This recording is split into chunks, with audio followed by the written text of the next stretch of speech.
Welcome to Elevate, the podcast where we dissect exceptional achievers who are consistently raising the bar personally and professionally to produce extraordinary results in investment real estate and ultimately in their lives. Now here's your host, Tyler Chesser.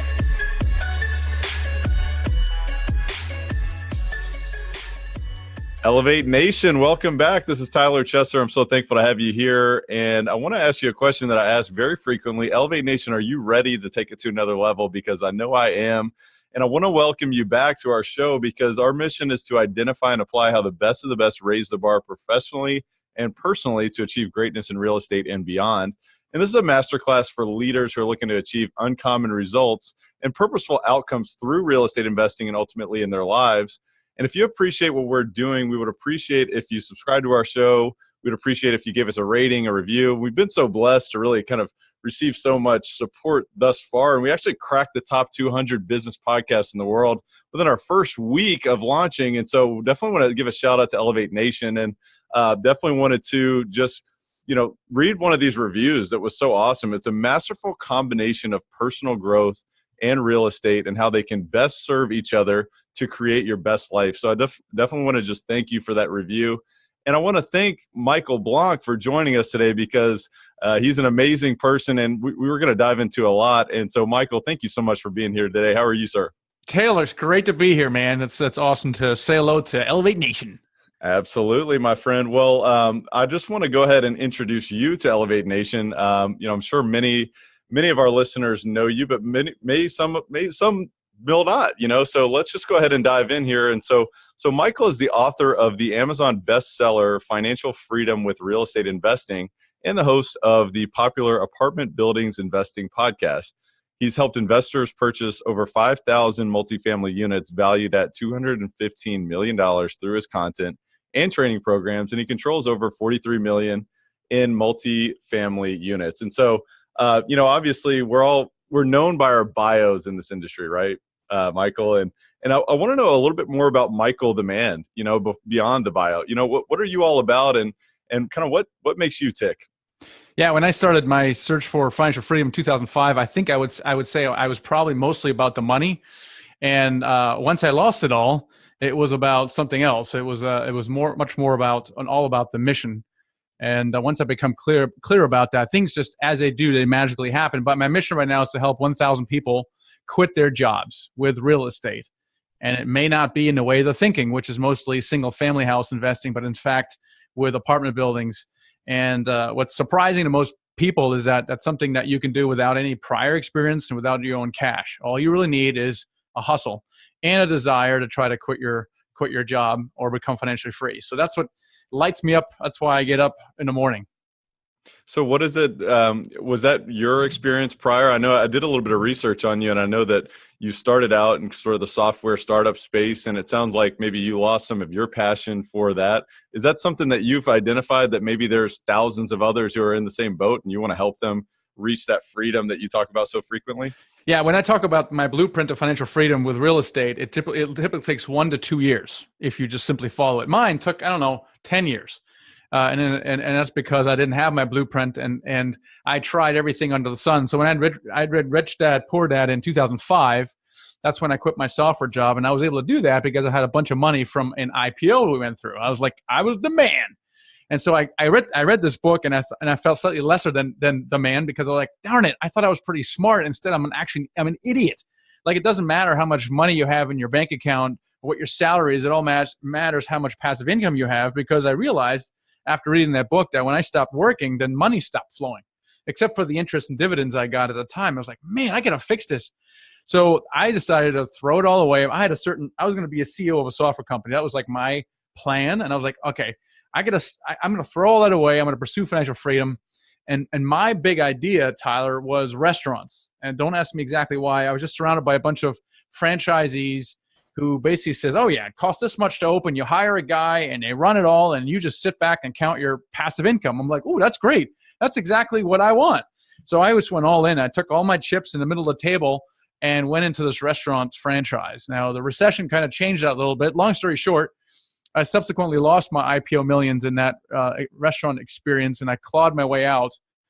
using real estate. And like so many people, it's with single family house investing because that's what everybody else around me did, right? So I started flipping houses, didn't have any money, so I figured out how to raise it from people. It was a simple 12% interest note, 6 months, 6 months, and I realized that people were interested in investing with that. And then also accidentally got into an apartment building. One of my wholesalers brought it to me, and it was kind of cool, kind of exciting, and it kind of died down. And I'm flipping houses. We flipped like 3 dozen houses in 3 years, and it was really cool. Made a bunch of money while my restaurants were bleeding money. So I was just, I was surviving. But meanwhile, this apartment building, while not very exciting, was sending me mailbox money every month, and I was like, here I am working my butt off on the restaurants and the house flipping side. And meanwhile, this little apartment building is sending me a check every month. I was like, well, shoot, maybe I should stop doing that and start doing more of this. And that's kind of when I shifted over from the single family house stuff to the multifamily. And that's when I started blogging about it. People were like, well, how did you raise money? How did you put these deals together? And so, today we're one of the leading authorities on teaching people how to buy apartment buildings by raising money. Yeah, and it sounded like when I was doing a little bit of reading on what you'd written from back then when you got started, just kind of serendipitously into the multifamily space. It sounds like your first deal was it the 12-plex? Yeah, 12 unit in Washington, D.C. Okay, and you started out and it was like, my goodness, so many challenges, which totally resonated with me because the first deal I ever invested in was like beyond what I ever thought. I'm like, wait a minute, it seems so much easier than this in a book. And do you think that was a blessing for you in the beginning, so you could learn all of those lessons and realize how much of a challenge it is? Or what was your experience with that? And maybe you can give us a Cliff Notes version of what exactly happened. Yeah. So now my conclusion is all things are blessings. You just don't realize it at the time. And this was one of those things. It was pretty much perceived as a curse to me, as a nightmare. Because I had a nightmare tenant in there who was in a very pro-tenant, I would say state or district, kind of like New York and California. Made my life very challenging to the point where I'm in court every 2 months and I'm bleeding money and I'm about to run out of money out of this thing. And so, yes, it was like, I would say, looking back on the, dozen deals we've done since then, totaling 1,500 units, that was like having a dozen deals and 1,500 units all in one. Like literally, every possible thing that possibly could have wrong, from lawsuits to water main to gas leaks to, I don't know, anything else you can think of happened in that deal. So yes, it was definitely a nightmare. However, after that was, overcome, I learned a lot, number one. And you learn to deal with stress a lot. You learn to stay calm regardless of what happens. And it did throw a lot of situations at me, right? So once you have a few situations, it allows you to deal with difficult situations, even if they're unknown. Yeah. And you still even talked about how the property succeeded thereafter, and it was still paying you checks every month, even after all of these challenges were overcome, right? It's interesting when you talk to people who have gotten into multifamily, sometimes, not always, but sometimes their first deal is the problem child. And or maybe it's a third deal. So it's a portfolio approach in some degree. But what I find interesting is that given enough time, the problem is always fixed. And I think it's due to the nature of multifamily. It's due to your ability to put in professional manager. If that manager doesn't work out, you can find someone else. It's due to the inherent business model where the income exceeds expenses typically in many markets. It's due to an increase in a natural increase in rent because of increased inflation and the market's going up, right? So it's all these combination of factors that even if you kind of screw it up or something happens to you, yes, it's not good, and maybe you don't make the cash you think you're going to make, but there's no loss of capital, right? So in my case, we had missed our projections by like a mile the first 24 months, until we were like, oh, okay, now we're back on target. And it was not good vis-a-vis the investors. The only saving grace was that we had actually doubled the value of the property. So we made up on the back end, though we didn't have it on the cash flow. But it's an interesting characteristic of multifamily is that given enough time, it simply rights the ship. Yeah, that's been exactly my experience as well. And so I wanted to switch gears just slightly in terms of just you as a person. You strike me as someone who's so driven for a higher purpose, right? You want to help thousands of people, quit their jobs with real estate. So tell me about, was there a moment in time when you actually just kind of drew a line in the sand and said, look, I'm not going to be this ordinary guy. I'm not going to be just this corporate employee. What was that moment, or what was there a process that got you there? Yeah, I mean, I would say I probably drifted through most of my life. I got to say, I look at, like my high school blur, like I don't even know what I did, and then I went to college. It was a little better. And I was a bio major for the first year. And I was like, what the heck am I going to do with this? So I decided, oh, well, I'm just going to study computer science. I don't know. I don't really have an affinity to computers. I was like, well, it makes good money, so I'll just do that. And I just kind of did one thing after another that led to another, you know. And I think fundamentally I was never intentional with anything. I think my first major intentional act was literally quitting my job after reading Rich Dad Poor Dad. It like slapped me upside the head with such velocity that I was like literally rattled awake. And it was like the first time I did something intentional that wasn't a natural next step. In fact, most people were like, dude, what are you doing? You got this great salary, you got these stock options, why would you ever want to leave? And I'm like, yeah, but that's cool right there. And that's kind of when I started waking up to the fact that I was actually an entrepreneur, which looking back on my own history was always there. I just never paid any attention to it. So really it was that event that kind of rattled my cage a little bit. And the thing that really changed me quite a bit, talking about the mission though, was my total loss of capital. It was one of those things where I was in the depths of despair, and I was like, I was like having a conversation with God, like, okay, you got me in this mess. You're going to have to get me out of this mess. But I was this close of getting a job. Like I literally went through my resume. I was like, well, what kind of job should I get? And I was like, well, I could do this. I like that. Well, I'm pretty good at this. And I was like, crap, someone's going to have to hire me as a CEO. Like, cause I love doing all these things. I was like, man, I'm unemployable. And I refused to believe that my destiny was going back to a job. And so I decided to kind of stick with real estate, even though I knew, even if I found that, that house tomorrow to flip, it would take 6 months to pay off, and the real, God's business plan was the blog. Like that was his like big plan. I was like, okay, you need to teach other people how to do this stuff. I'm like, yeah, but I'm not really very good at it. Yeah, it doesn't matter. You were like the crash test dummy of financial freedom.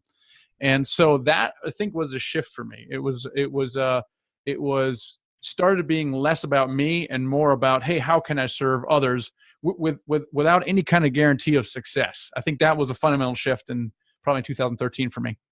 Yeah, that was similar what happened to me. I mean, I was in the corporate environment as well, and it was like, wait a minute, I read Rich Dad Poor Dad, and it's like, hold on a second. So I don't have to just trade my time for money. It was like, it's such a simple concept, but it's so profound. And I know it's influenced so many people in our industry, but beyond that, it's changed lives to where, I don't have to do what's ordinary. I don't have to do the common things, because now I can actually leverage my time. I can leverage my resources. And I find that so fascinating. And, as you go along this path, for me, the key has been personal and professional development in addition to effectively investing in income producing real estate. So I'm curious, yourself, what's an example of a way that you've raised the bar recently in your business, whether it's your own personal development, your own professional growth, that has really led to greater results for you? So I think to raise the bar, that's a great question. I'm always more of a goal-oriented person anyway, but I think going back to that intentionality thing, that's something I had a major weakness in. So one of the things I always try to do is, I always felt like I needed a morning routine. I always read that it would kind of center you and clarify, and I just couldn't do it. I couldn't get up early enough, for one thing. And I didn't really know what to do with myself until I read this book by Hal Elrod called The Miracle Morning. And it really changed my life about 3 years ago. And in fact, he keynoted at our event a couple months ago at Dealmaker Live. Fascinating guy. But that book made a material difference to me because it allows me to elevate myself to the next level, and through a variety of means. First of all, it allows me to gain clarity on what do I want? Like, what do I want? What's working? What's not working? Who do I want to be when I grow up? What should I do this week? Like all those things, like this great clarity. And I think with great clarity becomes great power, I think. And that clarity allows you to elevate yourself. What are you going to do? And once you have that clarity, it makes all the other decisions much easier. Hey, should I do this deal? Should I partner with that person? Should I do this initiative? Well, yes, it helps your mission. No, it doesn't help your mission at all. It makes you money, but it doesn't help your mission. You're like, right? And so now it becomes very clear. Also, it helps you get other people on board, right? So you're building this mission, you start feeling very strong about it, and now other people come on board, and now you can do lots of amazing things. So it's not just you elevating yourself, but now you're getting other people on board, and together you can do unbelievable things. So you're telling me that just your morning routine has helped you achieve that level of clarity? I think so. Well, I mean, among That's other awesome. things, but yeah, I think so. It was a main factor. Yeah, well, it's like a keynote, or a keystone habit, such as what Charles Duhigg talked about in the Power of Habit. If you get up early, other things are going to kind of fall in line like a domino. And if you can achieve clarity, it's like one of those major dominoes in your life that can, bring other people onto your mission. And you can convince other people that your mission is a mission that they want to, hitch onto. And so, what I'm curious about, along with that, is while you have achieved that clarity, and while you continue to achieve further clarity, in your business and in your life, I'm curious as to how do you say no to certain opportunities that may make you money, like you mentioned, but they may not serve that higher mission. Yeah, it's something that I've had to learn to do. I think I had early on. I had this shiny objectitis syndrome, right? And as an entrepreneur, like even now today, I know that I love creating new things. So when I create something and I put something in place, I put some system, some process, some product in place, and I see it work like once, I'm like, oh, that's great, that's working. I'll move on. I don't even give it time to like work. Right. And so in the beginning, I was just doing everything. I mean, I was like, I learned how to trade stocks and options. I learned how to negotiate short sales. I did apartment building, I flipped some houses. I did the restaurants. It's like insanity. You can't really get good at any one thing. And, I think Grant Cardone got interviewed recently by Lewis Howes. At the end, Lewis asked me, what's kind of your secret to success? And I, expecting Grant Cardone style, my jet, like something stupid like that. And he's like, consistency. I'm like, what? Consistency. It's doing the same thing or similar thing over great periods of time. And I think that, and combined with the clarity and the mission. So I think the first thing is clarity and alignment with your mission. And there's a lot that goes in there, right? It's like, who are you? What is your purpose? What do you think your purpose is right now? Like money not being any object. What lights you up in the morning? If you could do it every single day like that, right? And can you do that? Okay. Once you figured that out, then you just got to stay true to that mission. You gotta be brutally honest with amazing opportunities that come along. You say, hey, does this really consistent with my mission? Or is it really feeding my ego? And if it's the latter, you might have to say no to that. And some of those decisions are, they're hard, especially when they make money. You're like, oh man, it's going to make me a bunch of money. Should I still say no to that? And the answer sometimes is yes, right? Sometimes, or should I work with a particular person, right? Wow, big name, but man, he's kind of a jerk, right? Like, how's that going to play out? And I really want to be in his world, but is that really aligned with where I want to be? And sometimes the answer is no, right? Your path is over here. Yeah, and one of the things I love most about real estate is that it almost forces that consistency, because it takes so long to really accomplish your goals. And it's obviously some business plans may call for a 3 to 5 year hold or what have you, but you don't have the opportunity of just it's not as liquid as other types of deals. And so it forces that consistency, or at least it has for myself and many of the people that I work with. But beyond that, I'm actually curious to know further to, just being consistent and seeking your clarity and being so mission driven. What are some habits that are so key to your rituals that really set you up for success? Well, the Miracle Morning is one. I think the other one that's important is there's a book by Gary Keller called The One Thing. It helps you essentially, right? It helps you exercise or implement or execute that vision. So if you're very clear about something, you got to make time for it. You can't just, do it at the end of the day when you have time. You actually have to schedule it. And so Gary Keller goes over the methodology of how do you do that? How do you schedule that? So for me personally, every Tuesday and Thursday morning, one full day in a week, essentially, is what I call strategic time. Right? Those are times when I don't check emails, I don't have any phone calls, and I just get stuff done. Right? And so I'm working on the one thing during that time. And if you do that week over week over week, at this point you can really get stuff done. Because sometimes you need 2-3 hours in a block to do anything. I mean, like let's say you're writing a book, or you're writing a course, or you're writing a series of blog posts, or whatever the case may be.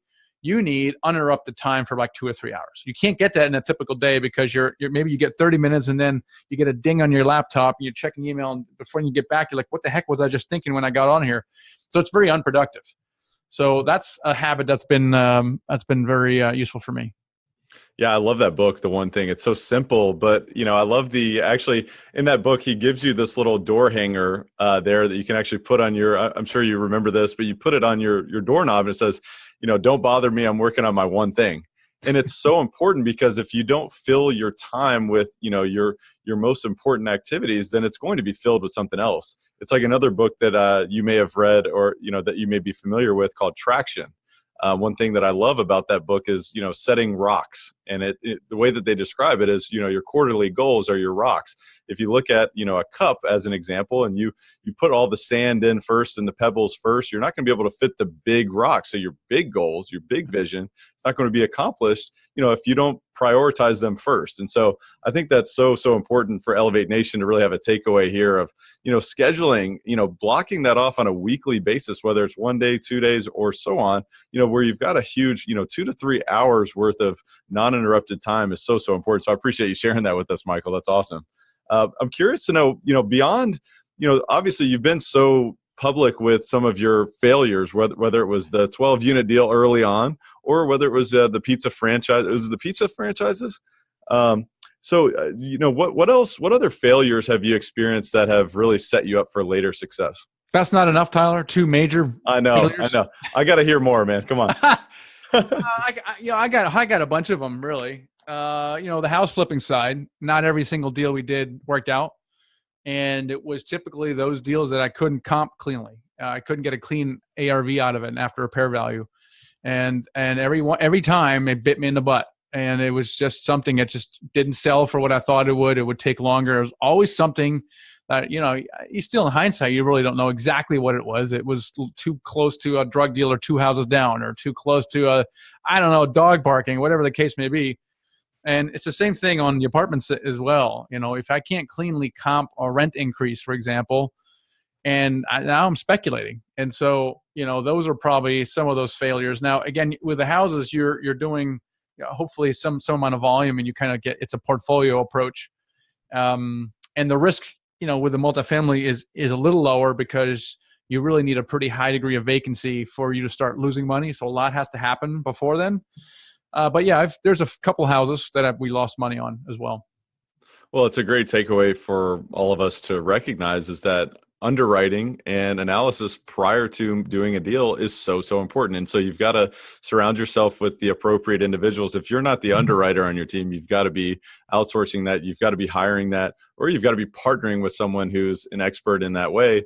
Or you've got to be looking at somebody like Michael and saying, well, you know what, can you mentor me on this? I mean, I know Michael's got so many different tools available, whether it's his deal analyzer or just his one-to-one mentoring programs. So it's so important because it's like what Ben Franklin said, if you fail to plan, you plan to fail, and so there can be so many flaws in our underwriting, our analysis. So I appreciate you being so forthright on that. It's also well known that success leaves clues. And so I'm curious to know, who are your role models? Oh gosh, well, we already talked about a couple of them, right? So Robert Kiyosaki is a role model from his book for sure. I mean, that for you, it was a big mind opener. So simple, right? Hal Elrod is now a role model for me. Because now I got to get to know him a little bit better. His book was instrumental. He's got a new book out called The Miracle Equation, which is really good. It really talks about setting goals. So those the one thing and the Miracle Equation are awesome. And he's just a really interesting guy. He basically nearly died twice in his life, once through a head-on collision when he was 19, and 3 years ago was diagnosed with a very rare cancer that he should not have survived. And so he's very inspirational to me as well. But I'm constantly reading, right? Like probably like you, I'm constantly reading books. So I almost feel like I'm surrounded by, many different mentors that and some I have paid for and some I have not, simply by listening to podcasts and reading books. There's a couple, some of the bigger ones. Yeah, there's so many different resources out there, whether it's a book, whether it's a YouTube video, I mean, it's like if you are not acquiring that information today, there's really no excuse. I mean, you don't want it bad enough. You're not defiantly committed enough. So that's really great. Beyond that, what goal, we want to talk about goals. What goal are you most proud of accomplishing in the past 12 months? Probably putting together our investment company called Nighthawk Equity. So my mission is to help people quit their jobs with real estate as an active investor. So that's where our educational content comes into play, our mentoring and our live events. But more increasingly, as of the last 6-9 months, we're really doing the same thing for the passive investing side. Because these people are doctors, attorneys, they actually want the same exact thing. They want to be able to control their time and provide for their family. And so they want out of their high stress practice or partnership, they just happen to have money to invest. Well, what are they going to do with this money? They can't get any consistency in the stock market. They're paying too many taxes. Oh, I know. Why don't you invest in our multifamily syndication? So one of the things I'm mostly proud of is putting together a team together at Nighthawk. We just have such a great team. There's five of us, and we have 1,500 units right now. And just that team together allowed us to do a lot of things almost, I wouldn't say effortlessly, but with very little effort. And it's due to that team. So I'm really proud of that. And we really want to provide more consistent deal flow for passive investors to do the same thing that the active investor want, which is, quit their job or partnership. I love it. Goals are something that I'm so inspired by because it makes you uncomfortable and you fight towards, something, that you have a big vision and you're such a mission driven person. I'm curious to know, what are you uncomfortably and inspired, working towards right now as far as a goal?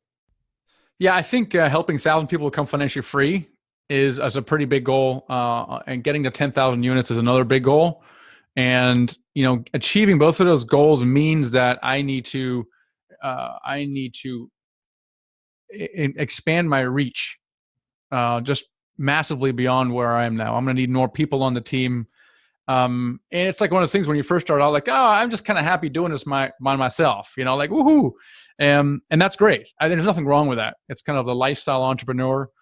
But if I want to have a bigger impact, I need to reach more people, right? So, and what that means kind of scares me a little bit, and also requires a higher degree of consistency than perhaps I'm wired to do. So I know that about myself. So eventually I'm going to have to bring someone on like a COO or president, right? So someone who is wired to operate, right? And just do it every single day. And they love it. They get up like, this is great. We're going to build the engine. We're going to, and I'm, and I can just kind of be the visionary and just think of new ideas and stuff like that. So that's kind of goals that we have that kind of scares me a little bit. That's one thing that I think about frequently is you think about folks who are involved in real estate and they're, a lot of people are lifestyle type of entrepreneurs or lifestyle investors that invest to gain more of their time, to be able to go travel and, to do the things that are important to them that are not related to work. And so, someone like yourself, you're willing to push beyond, what's average or what's even beyond average. What is that big driving force behind that? Is it teaching? Is it just that desire to help other people, or is there something else beyond that? Yeah, I think it's literally, I mean, when you are instrumental in helping someone quit their job, it's like crazy. It's amazing. Hey, I helped this person through my course or my training program quit their job, and now they can spend time with their 3 girls. Before they were traveling all the time, they were missing the girls, grow up, and now he can be home. Right. And what's even more exciting about that is not that so much. While that's exciting, what happens to these people is they're in this temporary state of confusion because they're home at 2:30 in the afternoon. They're like, shoot, what am I going to do with myself? Like they're literally confused for a period of months sometimes. And then what happens is they start asking questions around, well, what else is there in life? Because I just lost 90% of my identity was tied up in this job I now no longer have. And they're like, oh, who am I? And it's very unsettling. And then they ask these greater questions. And what happens then invariably is they will then come up with a question that's almost always around significance and legacy. And that's very powerful, right? So one person who now was, in a hamster wheel, in a cubicle, all of a sudden is creating podcasts, writing books, changing the world. And that, to me, is huge leverage, right? So my goal is 1,000 people, but even if you're just one person, that one person can impact thousands of people. They just have to be empowered to do that. That is exactly what we're doing here on Elevate Nation. Is really we're looking to help people get back to a place of fulfillment. It seems like a foreign word to many people because they tolerate their life. They back up the car out of the driveway and they head to their 9 to 5 and they plug it in, they punch the time clock, and at the end of the day, they come back and they do their regular, evening routine, and then it's like this compounds year over year over year, and they don't realize that they're just tolerating this life. And that's why I love real estate so much, is because it's another option. It's the other option. And that's so cool that you're able to do that, and you're so inspired towards working like that, working hard towards that, because I think honestly millions of people haven't still been turned on to this. It's like we're so in this world. It seems like everyone knows about it now, but it's amazing that there's really so much more of an opportunity. And so I appreciate your contribution in that. And so from here, what I want to do is I want to kind of fast forward into our rapid fire section. We actually call it the Rare Air Questionnaire. And the reason why we call it that is because we're theoretically climbing Mount Everest right now. Most people gave up. Most people can't breathe, but we're not giving up. We're pushing through and we're taking it to the next level. So, we've talked about a few books already. Beyond some of these books that we've already talked about, I'm curious to know, what is the most impactful book that you've read? Oh man, that's a tough question. Tough question. I don't know. You've already talked about good ones, man. We've already talked about good ones. I mean, there's know. many other good ones, but what about one in the past 6 months? Oh my gosh. Well, The Miracle Equation, that just came out like 2 months ago. So I highly, we didn't even talk about that. But Hal Elrod talks about approaching goals in a different way, goals and affirmations in a way that makes so much more sense when I was learned to do. I learned to set goals that are specific, measurable with a deadline. Okay, that's great. Those are all correct. But what if you miss your deadline? Now you're sad, you're depressed, you're frustrated. Okay, so Hal says, forget the deadline, just commit. Just commit to the outcome. And you're going to work on that for as long as it takes. There's no other option, right? And if you change it like that, you can actually never fail. Like he wanted to sell 1 million copies of his book, The Miracle Morning, and his goal initially was 12 months, and then of course he fell far short. It was 12,000 copies, which is not bad for a first book, but quite a bit short of 1 million copies. And it took him 6 years to sell 1 million copies after being on, I don't know, hundreds of podcasts, interview shows, TVs, radio. It was like constant hustle.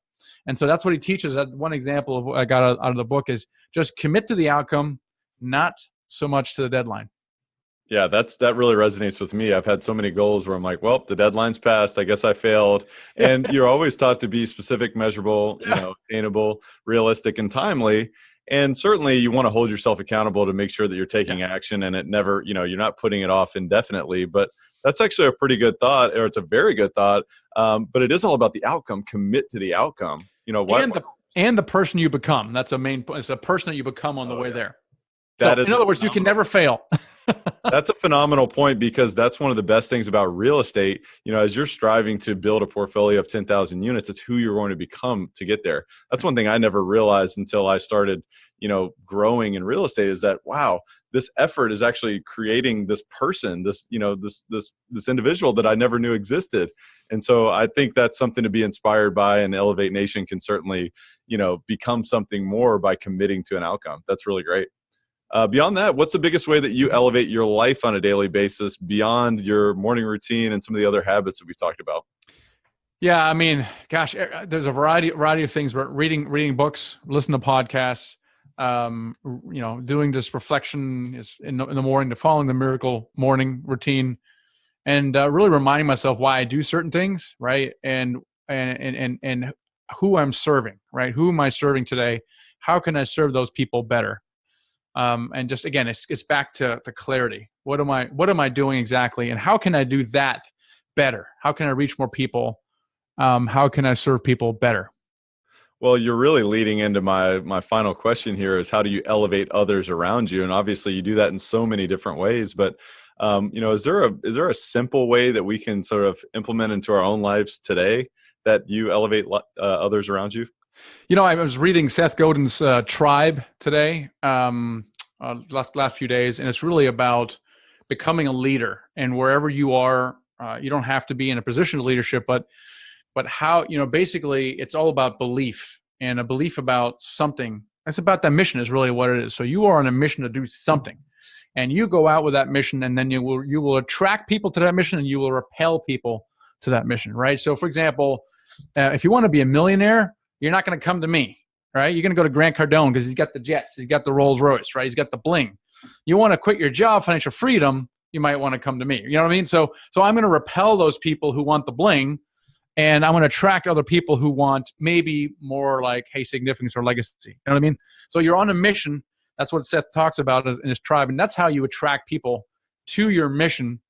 And that's how you elevate yourself. Is really because you can do way more things than you can on your own.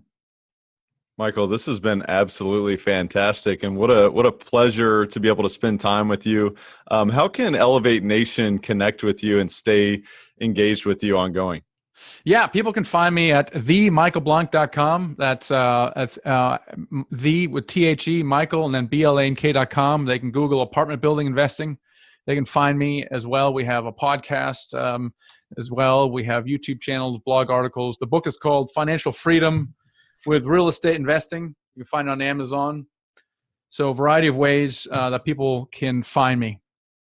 Yeah, I highly encourage you to stay connected with Michael and, consume his content, because he's putting out a tremendous amount of, really valuable content, actionable content. And obviously, today, really the key is all about, repetition. I mean, if you want to learn, if you want to, apply this into your life, you've got to listen to this again. You've got to take notes. But the key beyond that is to share with someone else, teach it to someone else, let that anchor into your own understanding, and take massive action. Because the only way that you're actually going to learn and become more and elevate your own life, your own business, is really to take massive action and then course correct. I mean, you're going to make mistakes. You've got to understand this is a long, it's a marathon. It's not a sprint. And so, Michael, until next time, thank you so much for joining us. Thank you so much, Tyler. Appreciate it. Thank you for listening to Elevate. If you enjoyed this episode, be sure to rate, review, subscribe, and pay it forward by sharing with a friend. Most importantly, take this opportunity to elevate your results by taking immediate action on what you learned. For more, visit tylerchesser.com.